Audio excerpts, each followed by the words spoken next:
there was this one shot that you see in all kinds of films, and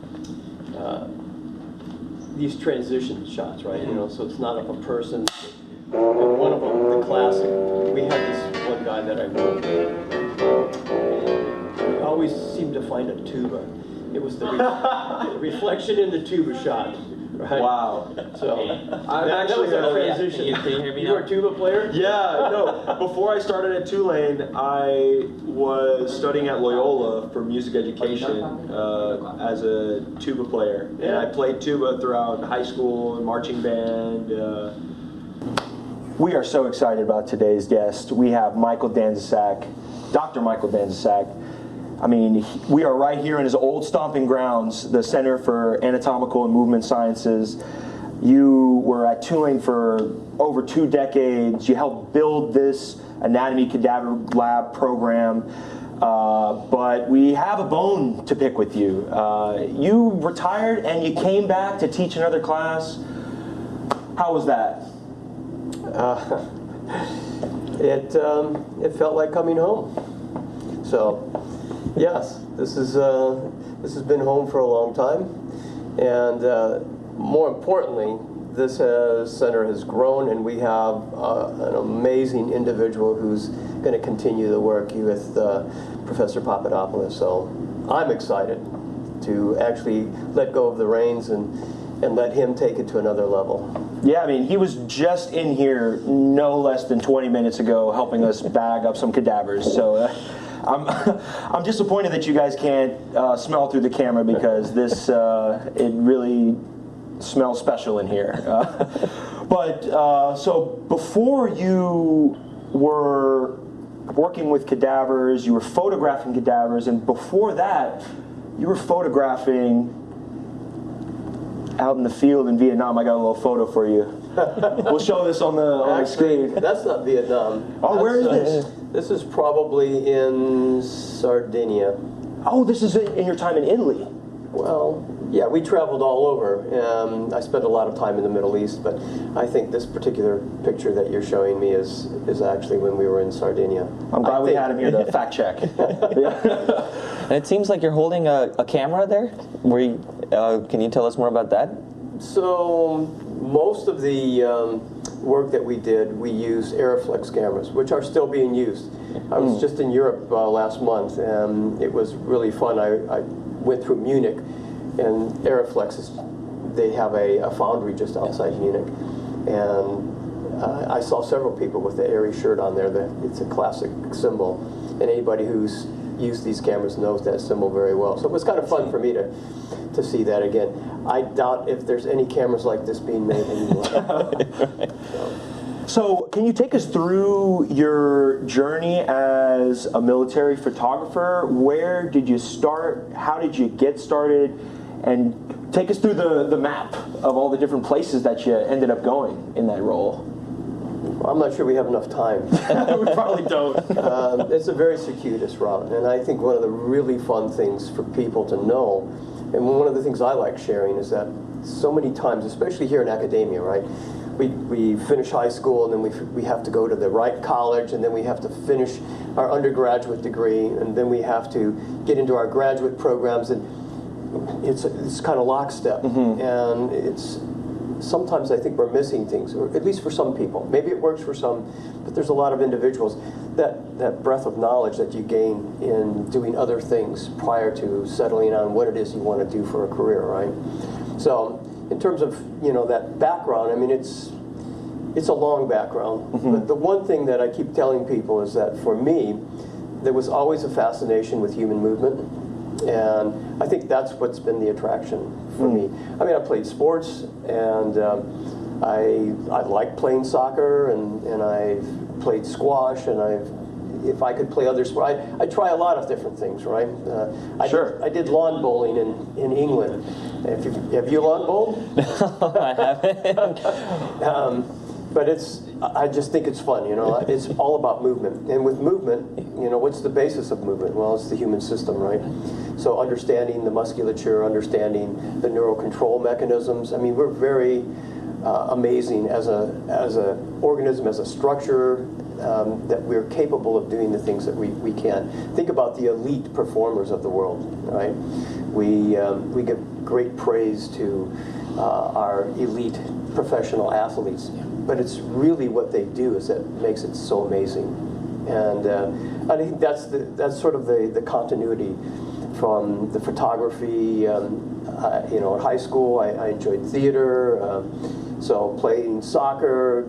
You're sort of a jock, but you're sort of a geek, kind of hippie, right? And so how does that all fit together? Yeah. Well, but but there's always this central theme. It's all about the movement and the connections of that, and that just progressed. And so when I was in one of the last drafts, and so there weren't many choices. You could go to Canada, you could go into the Army, you could enlist, or you could just go off the grid, I guess. I just chose to join the service, and given the background that I had, I thought, all right, I'm going to try to be a photographer. I certainly didn't want to shoot anybody, so it made more sense to me if I was going to shoot somebody, a camera was probably the right weapon to use. And so that's kind of what got me into that. And then once you get in, you belong to Uncle Sam, and he sort of guides you to where you want. So I want to go back to the athletics you were talking about. I mean, you played many sports and also broken many bones playing those sports. We even have some of your X-rays from different injuries that you had. Can you talk about I want to talk about that injury you had playing. What was it? Soccer. Squash? Yeah. Squash. Oh, the squash injury. Yeah, so the squash, you're up on the court, and if you've played court sports, it's a small area. It's not difficult to cross feet with other individuals. And that's what happened. It was just a classic, we get our feet tangled up, and you go down on the court, and what's the first thing you do when you start to fall? Brace yourself. So it was a classic fracture of the wrist, and we just... Yeah, but not many people fracture their wrist and then call up their doctor colleague to set an appointment. And well, so, I knew I had fractured my wrist. I had gotten it x-rayed, and I think the biggest thing is when I realized what kind of a fracturing through the joint, knowing what we know about anatomy and physiology and how cartilage is avascular and it's difficult to heal.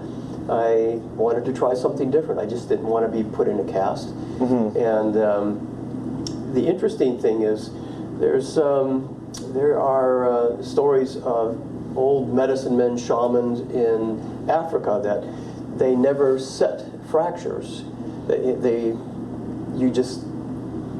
I guess maybe they would set them as best they knew, but then they didn't cast people.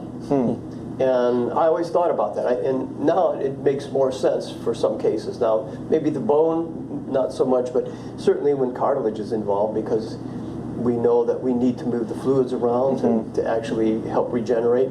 So it just made sense, right, not to cast or to at least modify the casting procedure. And I think it's an area that should be explored more. Yeah, how much inspiration do you draw from ancient practices when you're thinking about healing movement injuries? What are some other examples that you've kind of looked towards? Well, with anatomy you have a lot of history. I mean, it goes back millennia, and the history has been at times preventative in terms of you weren't able to openly dissect and do things to explore the human body. But then we also had people like Galen who, they were the physician to the gladiators. And, well, if you're going to get cut in half, maybe I'll just take a peek. As long as you're open, I'll take a look and see what's inside. Right. And I think there was a lot of that over the centuries. And then we look at, I think art inspires us as well. I was just overseas, and I went to visit the statue of David that Michelangelo had done. And it's not 100% accurate, but it's pretty darn close. So They should have had you there to fact check them, man. Well, I don't know. He had Da Vinci. I thought he's a pretty smart guy. Pretty close, yeah. So there was a lot of that. Right. So yeah, I mean, so you spent some time in the military, and then you had a little bit of time working with NASA. Can you tell us more about that? Yeah. So that was my postdoc, and that was kind of fun.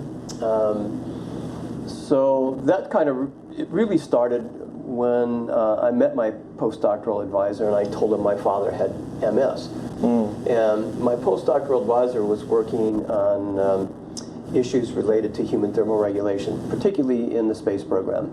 So he was working on redesigning one component of the spacesuit for EVAs, and that was for NASA. I mean, it's kind of like Apollo 13. They're always looking at millivolts, right? You know, how can we save energy? How can we make this more efficient? How can we allow the astronauts to be more productive? So, working with him, I saw this opportunity where we could do the NASA work, right? Trying to redesign that inner spacesuit.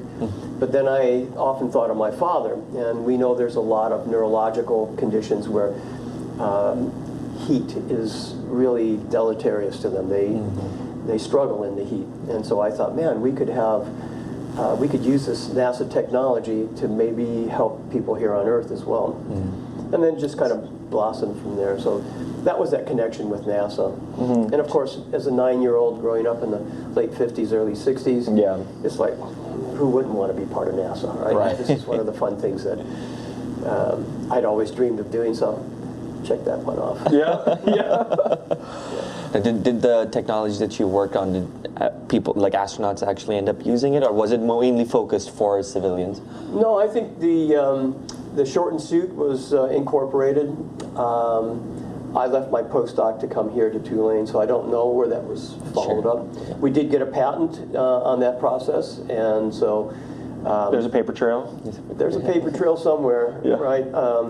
I never got enough to buy a cup of coffee with what I got from the patent, but it's okay because I think the technology and it's morphed from there as well. You know, we did some work here in the lab, and we tried to modernize it, you know, update it with the kind of materials and technologies that we now have.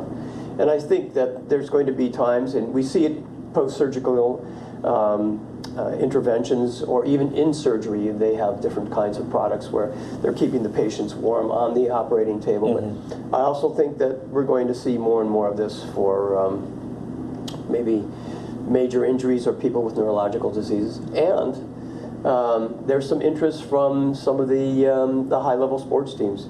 Because we also found in the process of doing this that we're able to have people maintain their muscular force capacities, their abilities, a little bit longer when they use these technologies intermittently through a game, you know, whether it's baseball, volleyball. We've done volleyball players, baseball players, I don't remember, and musicians, surgeons. We actually did it with surgeons as well.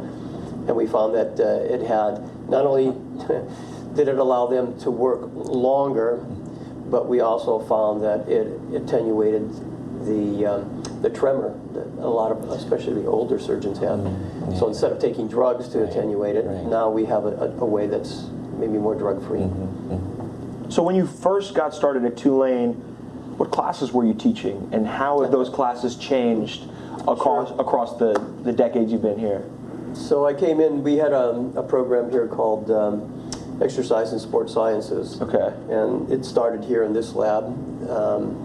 In this space? Well, it was actually, the offices were across the way, a little ways from here. But my lab, when I hired on here, it started here. This is where I started.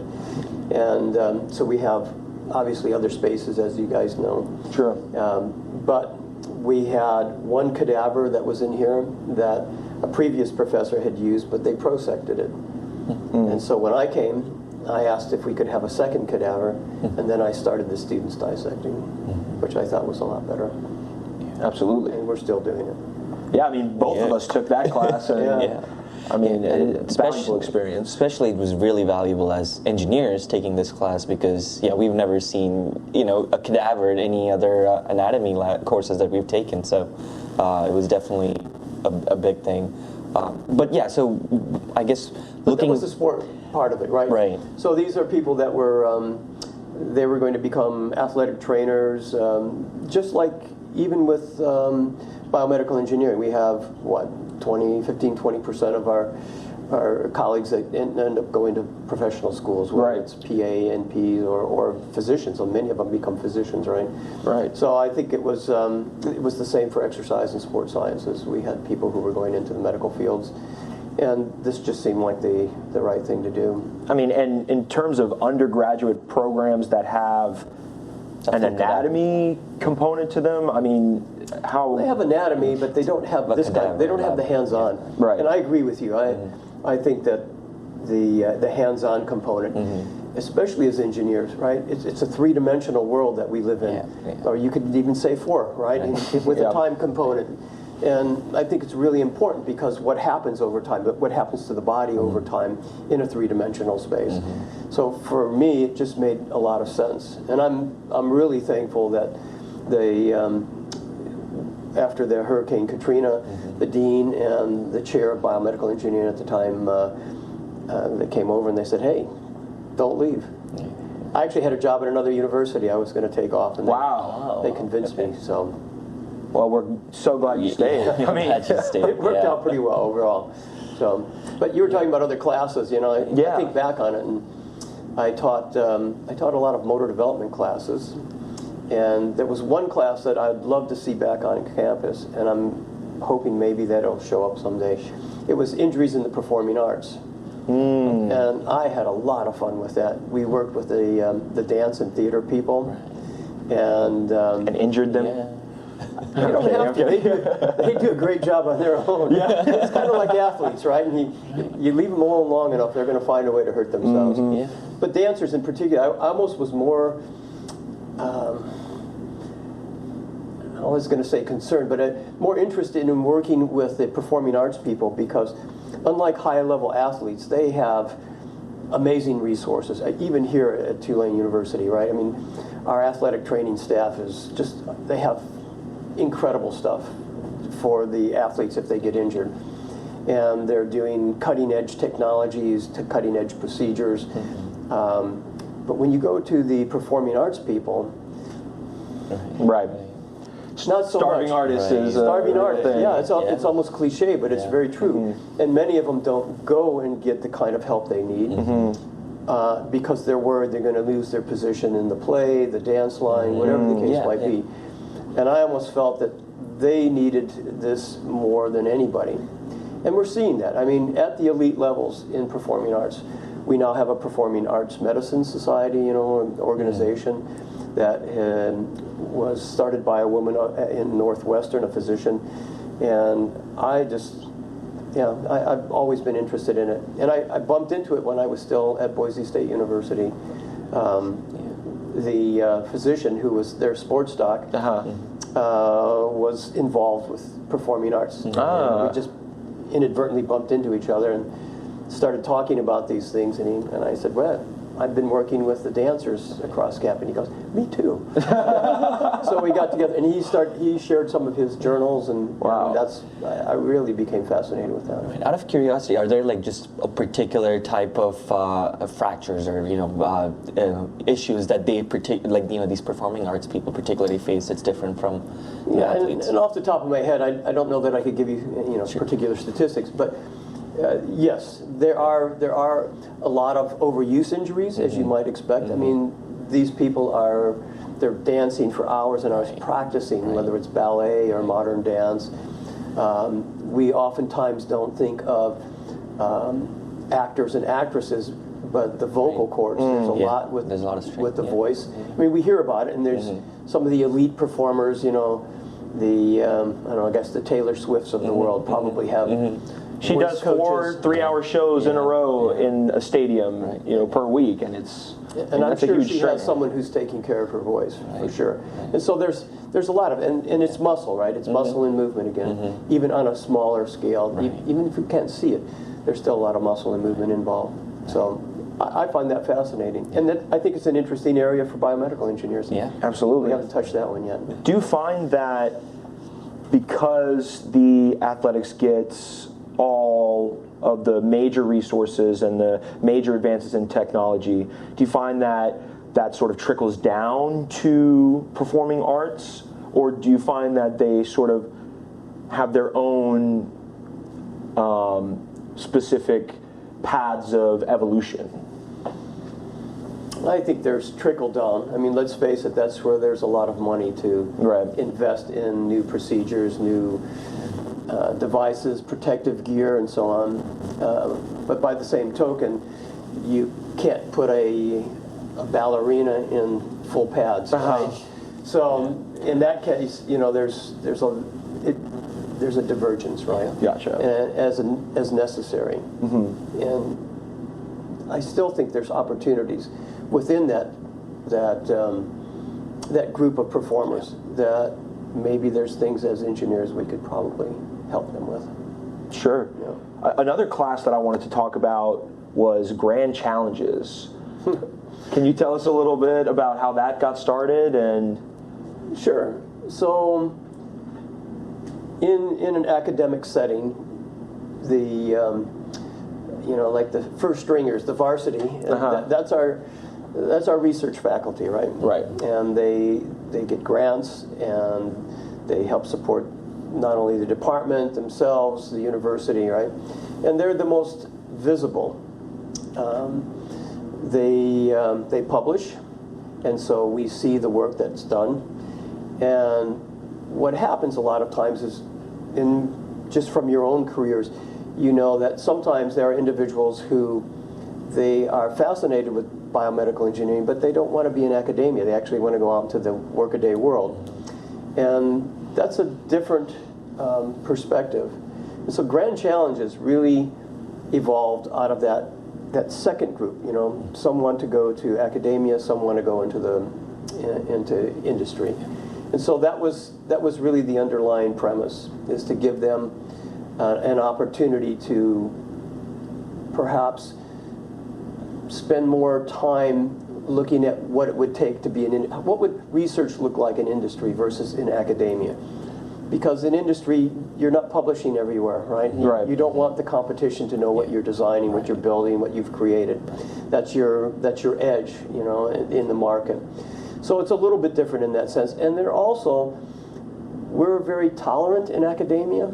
We can spend years creating things, unless somebody supersedes us and publishes first. Right. Yeah. So there's a little bit of, there's a little fire behind us, but by the same token, I think in industry it's about getting it out there. You know, you want to be first, you want to be quick with it. It doesn't always have to be perfect.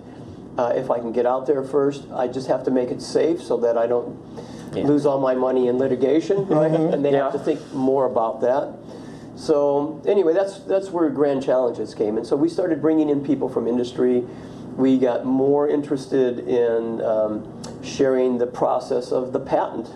You know, what does it take to get a patent? What does it take to protect your intellectual property, right? So again, this is very different than publishing everything that you do.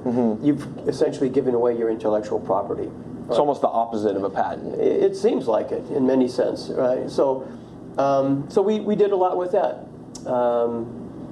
Working with the FDA, working with other organizations, we have government regulation as well. So, yeah, academia really contrasts with the industry in that there's this publish or perish mentality.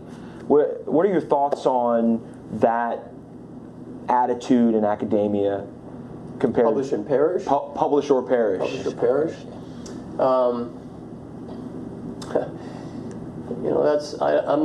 I'm not sure how to answer that question.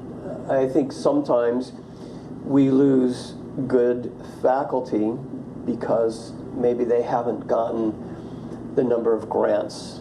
You know, we have this coin of the realm, if you will, in terms of the number of publications and grants to get tenure. And I think there are some individuals that I've seen in my career that have chosen to research in an area that is more difficult to get grants. And because they can't get grants, they can't always do as many projects. And in that case, the amount of original publications is going to be self-limiting, even though some of these areas might be incredibly important. I think sometimes we miss the mark a little bit, and I understand. I mean, you have to have money to do these things. It's, of course, it's expensive. It's expensive, and so we're kind of caught between a rock and a hard place. And so I'm sad that I have seen young faculty come and go, because they didn't make that mark, and they were phenomenal individuals, and they can go out into industry. I'm thinking of one, though, in particular, who came here, and it just didn't seem to fit. They went back into they came from industry, and they went back into industry.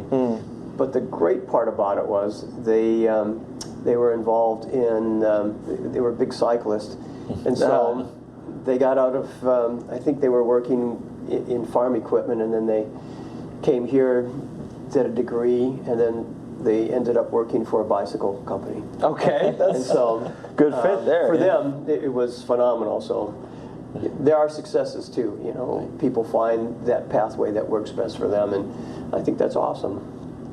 So you mentioned that there were certain times during your time at Tulane that were particularly difficult, for example, like Katrina or COVID. Can you tell us more about, I guess, how the lab and your teaching experience changed during those times? Sure. Katrina was certainly interesting. This space that we're sitting in, probably about the level of this tabletop, was filled with water. So it completely annihilated the space. Luckily, we did not have cadavers in there. We moved them out to a safe space. But we had other specimens in here that were thrown away. They were stolen. I'm not sure what happened. They were gone. At some point, they just disappeared. And that's very frustrating when you accumulate the things that you need to teach and to do your work, and then it's gone. Vanishes. And some of it, rightly so, was probably destroyed in the waters, but by the same token, some of it were human remains, and I just thought it was very unfortunate that the way that things were set up, some of us weren't allowed to come in and separate what was truly important from just stuff that was damaged in a flood. And I think that plays on you a little bit in terms of, why did I do all this effort if people can just come in here and just get rid of it, right? So that's a big piece. But there's, the old saying, there's always a silver lining. And I think it also allowed us to do some things that we may not have done. And this is particularly transitioning when they closed the exercise science department, and then moving for me to move into the School of Science and Engineering. And when we moved, this center was independent. It wasn't aligned with any department. It was actually a center, an independent center within the School of Science and Engineering. And that was very helpful. I think initially I had opportunities to meet directly with the dean and explain why we're doing what we're doing and whom we could impact. So we worked with neuroscience, we worked with chemical and engineering, we looked biomedical engineering. There was a lot of different departments that the students had this need for anatomical education. So for us, it allowed us to move in directions that were a little less unfettered because we weren't siloed in a department, and there was no competition between the departments. They were everybody struggling for resources. My progression made it a little bit easier because people from multiple departments wanted this and helped create what we have today. So that was I think a wonderful experience for me in many respects. But I went from a tenured position to a non-tenured position. And that was after a Katrina. decision after that because of Katrina. And so that was a big piece for me. Do I stay here or do I leave? Because just like we were talking earlier, that's the coin of the realm, right? You get tenured. So you're less secure, perhaps, in your position.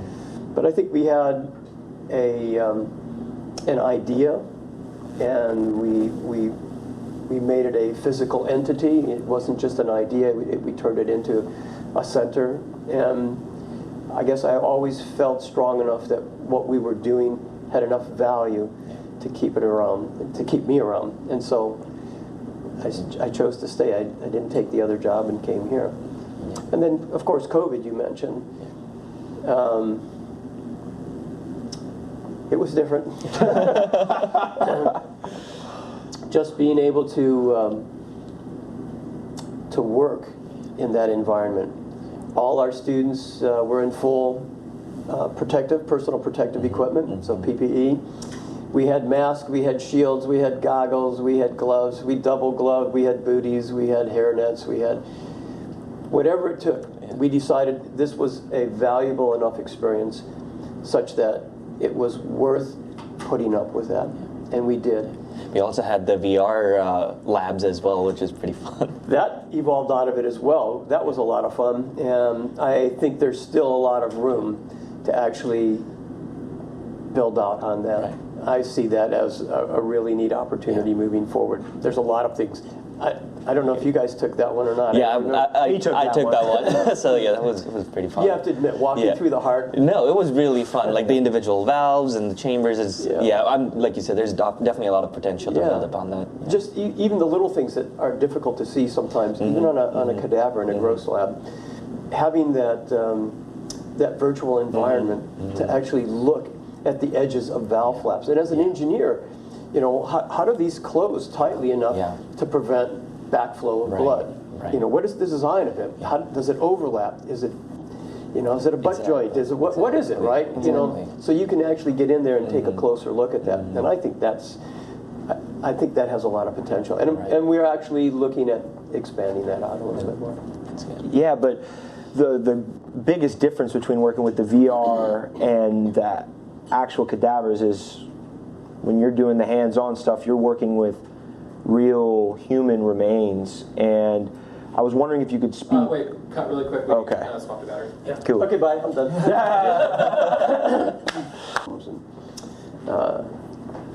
These transition shots, right? So it's not of a person. And one of them, the classic, we had this one guy that I worked with. He always seemed to find a tuba. It was the reflection in the tuba shot, right? Wow. So that was our transition. Can you hear me now? You were a tuba player? Yeah, no. Before I started at Tulane, I was studying at Loyola for music education as a tuba player. And I played tuba throughout high school, marching band. I even have a tuba at home. Too bad you didn't bring it. Yeah, we could have done classic shots. Put that in the shot reflection list. in the tuba shot.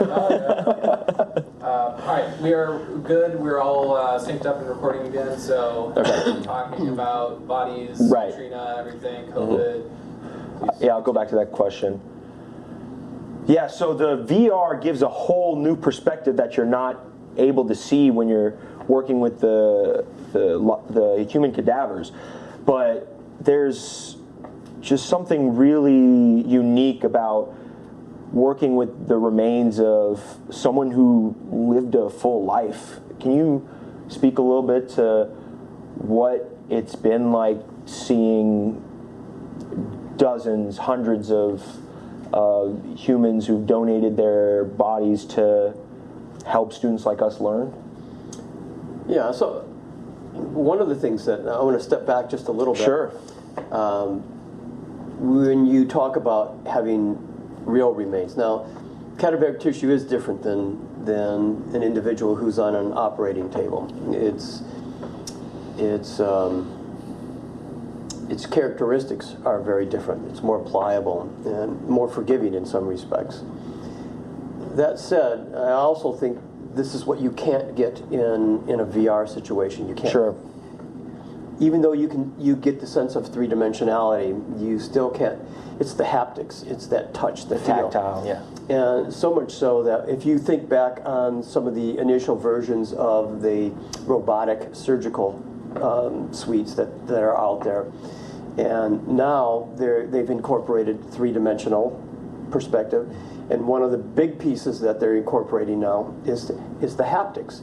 So the surgeon's sitting in a console, and they've got their fingers or whatever it is on the joystick or whatever the interface is, and because it's servo motors and it's mechanical, if they squeeze, how hard is that? Right. And so early on, they had to look at how it was deforming the tissue. They had to know from their previous experience, when I put a clamp on this, when I cut through this, when I tug on this, it deforms this way. I know how hard I'm pulling. Plus, I can feel it.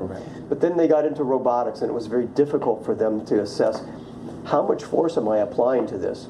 And so that's one of the really amazing things, I think, especially for engineers, because we're not allowed to go into the OR and see what this feels like. This is probably as close as we can get.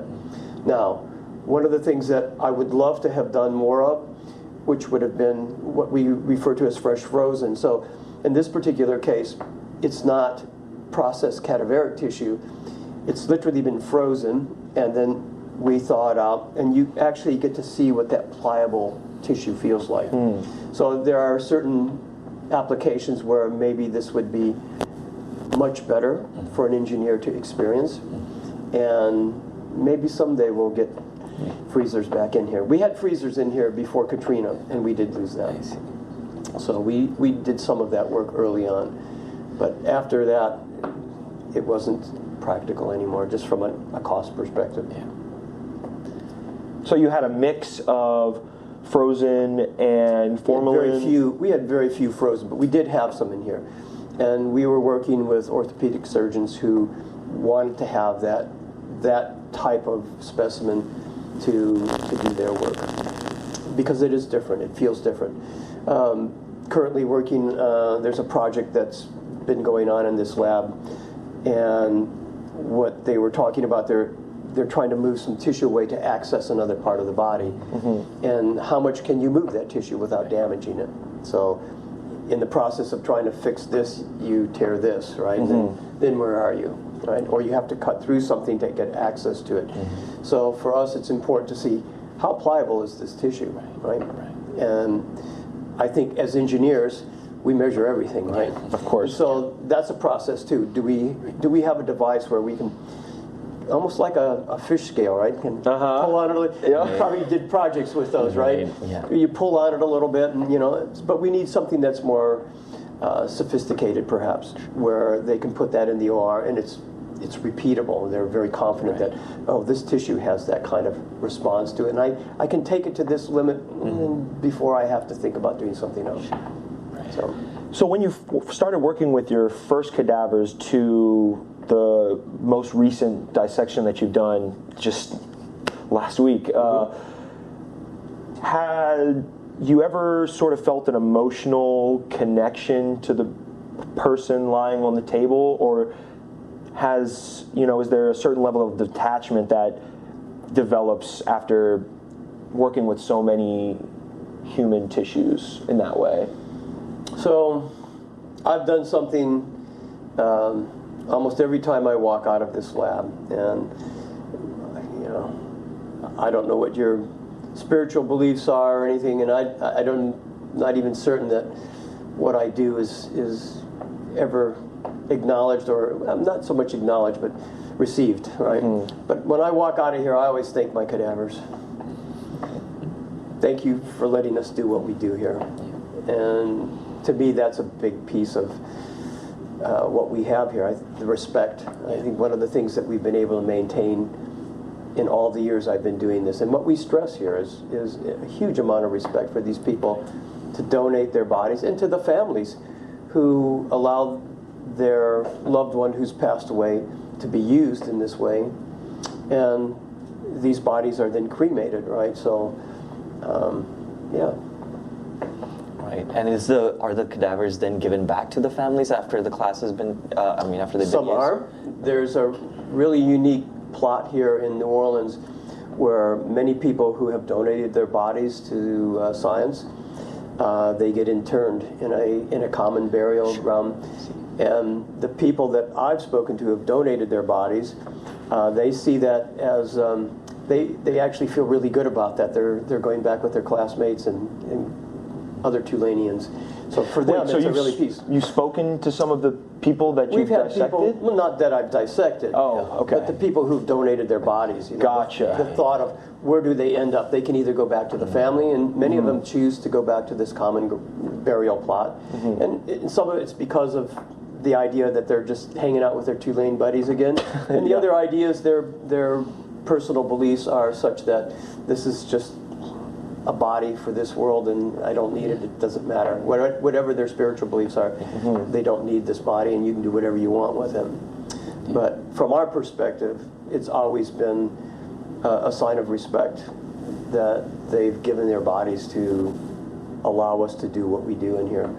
So, yeah, I don't even know how to, I couldn't say thank you enough to all the people who donate their bodies to science. It's important. Now, looking back at your time at Tulane, what were some of the most memorable moments and some moments that you'll miss, as you're looking towards retirement? In here or just anywhere? Anywhere, just Tulane, Throughout the whole journey. Or throughout the whole journey, too. Yeah, it's been a fun journey. Transitioning from sports to biomedical engineering, that was fun. And I didn't realize at the time how many opportunities that would afford me, different opportunities. I missed some of the other ones, working with the performing arts people. We don't do that as much. We don't have that kind of a connection with our performing arts people here on campus in the same way that I think exercise science did. So working with those people, I had a lot of fun doing that. I think that's always great. Working with you guys, the students. I think that's one of the best things that happens out of here. And more importantly, it's not so much where I end up, it's where you end up. And so when I see the years and years of graduates that have come through here and the successes that have occurred with these individuals, starting new businesses, becoming top executives, not just in engineering firms, but in finance and in other areas, it's extremely rewarding. So that part I miss. I miss the collaboration with you guys. That's a big one. I learn something all the time. And that's what's exciting about academia. It's what you continue to do. You learn all the time. And so that doesn't mean I'm going to stop learning. I'm not going to learn anything new. But this environment is so conducive to that. That part I will miss a little bit. Hurricanes, humidity, not so much. That's, I think, other memorable moments, gosh, there's so many, but they're more on individual basis, person-to-person kind of successes that you experience as a faculty member. And it's not just me. I mean, when I talk to faculty colleagues and they share their stories, I think that's, again, one of the great things about academia is that we have this neat opportunity to, I guess, co-explore. And in co-exploring, everybody grows, right? So, you guys have grown. Well, we really appreciate your time here. I know you're late for a fishing trip in Lake Charles right now, so if there's any closing remarks you want to give to the people at home before we get out of here. Well, we always joke about it, but one of the fun things when we start our class every time, when I say, let's do science. Yep. I'll just leave it with that. This is Big Easy Science. Thanks for talking to us, Mick. Thanks, Mick. It's been a pleasure. Good to My talk to you. pleasure. It's been fun. Yeah, that was great. You guys did a fantastic job, all three of you. That was great. fun. That was great. That was a fun listen. Yeah. So, Yes. what's next?